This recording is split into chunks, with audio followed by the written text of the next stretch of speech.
This spring I found myself in a very weird riding headspace, and I really thought I needed to mix things up. So that's what led me to purchase this Aprilia Tuareg 660.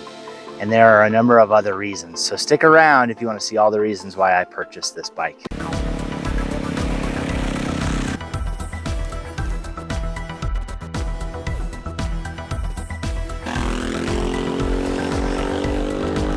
Hey, how's it going? Welcome to my channel. So I did it. I decided not to wait to pick up an Aprilia Tuareg 660, partly because I was looking at 2023 models and I saw that they had reduced discounts, factory discounts from Aprilia.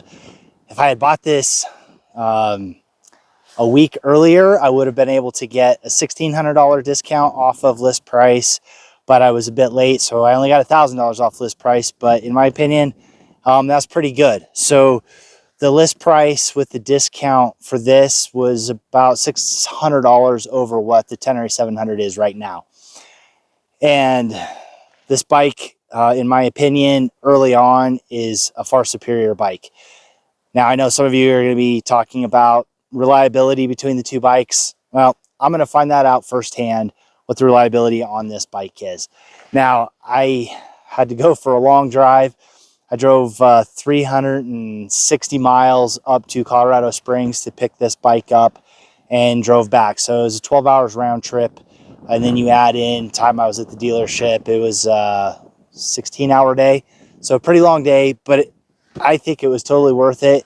And I can already tell by just kind of bouncing around through some of the forest roads up here how much of a difference this bike feels. I'm doing things on this bike already that I would never do on any of the other bikes, maybe the KTM 390 Adventure, like making a U-turn off on off-camber type of terrain, which I'm not sure how well that'll come through on the camera, but it's a big difference. So I wanted to go through essentially the 5 significant reasons why I decided to pick up one of these bikes. So let's get to that. The first reason that I wanted to get one of these bikes is after doing a demo ride on it and getting a feel for how it handles, the balance of this bike and the way it carries its weight is really low, and it feels like most of the weight is under my butt as opposed to being up high like I was experiencing with the T7. Not that it was a big deal, but I really noticed a difference on this bike, and it's enough to add a significant amount of confidence just kind of bobbling around out here and not really worrying about losing my balance. And like I said before, doing things I wouldn't have done before. So I think it opens up the way I'll be able to ride this bike.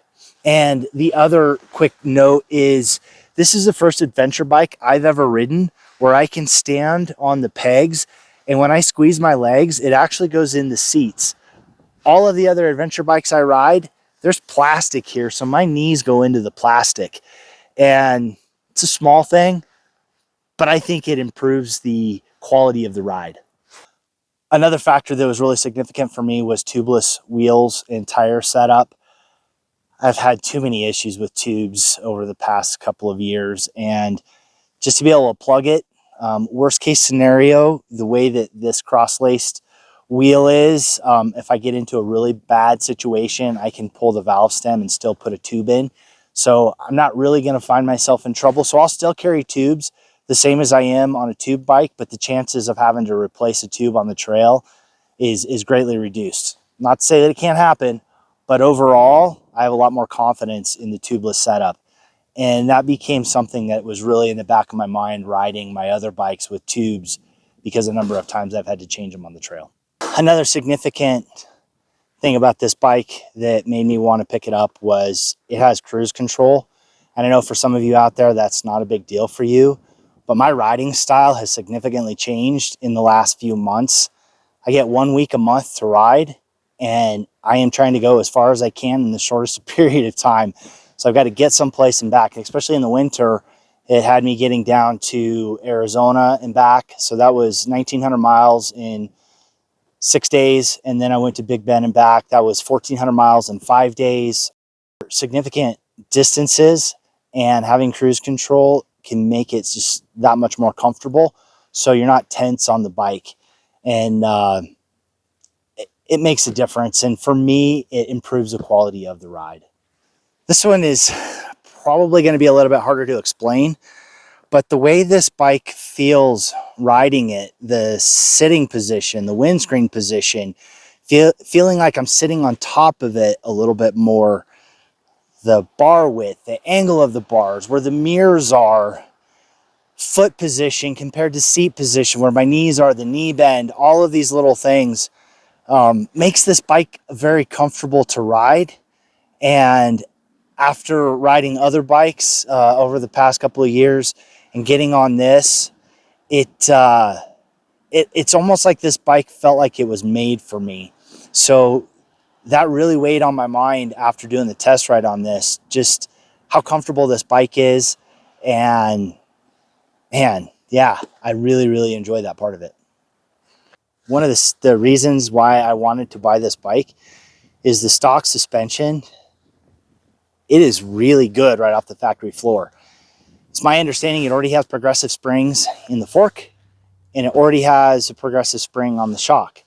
In addition to that, the forks have preload adjustment, which most other bikes, if they have adjustment, they don't have preload on the forks without having to tear the fork apart and put new spacers in there.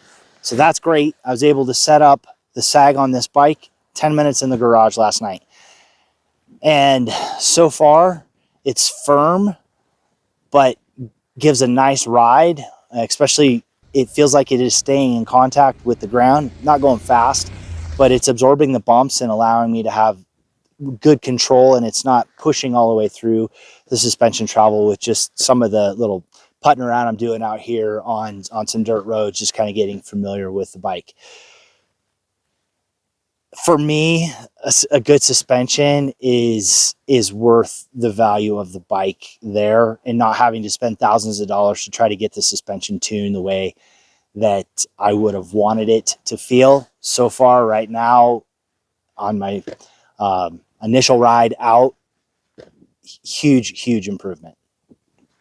Something else I forgot to mention earlier was fuel capacity. Fuel capacity of this bike is really good, and I will see what my range is, but I expect it to be better than what I've been experiencing more recently.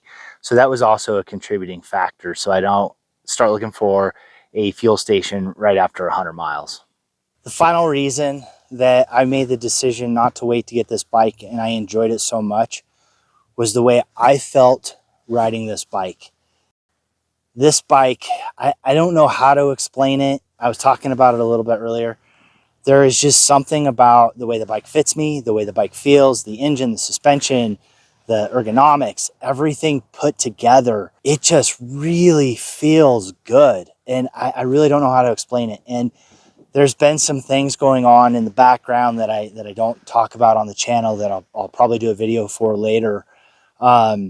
Regarding motorcycles and things that are going on. This really changes my perspective and kind of where I was in my headspace with riding over the past couple of months. I wasn't in a good place with riding, and getting back on a bike that just really speaks to me. I don't know how else to describe it, but after riding this, I said 6 to 8 months I had to have one. And I realized that if this is something that I am this passionate about, and if I was going to lose that passion with the bikes that I was riding, then I had to do something about it. And that's where this bike came in. It is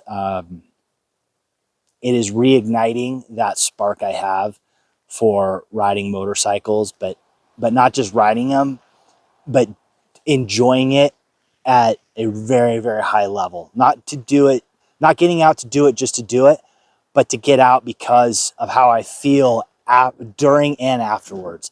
So I'm sure this makes a lot of sense to a lot of you out there. And just to add a little bit of context, 20 years ago, I bought a KLR 650 and I rode it for about 9 months, and it was such a miserable experience. I thought riding all motorcycles were going to be like that. So I quit riding for about a decade.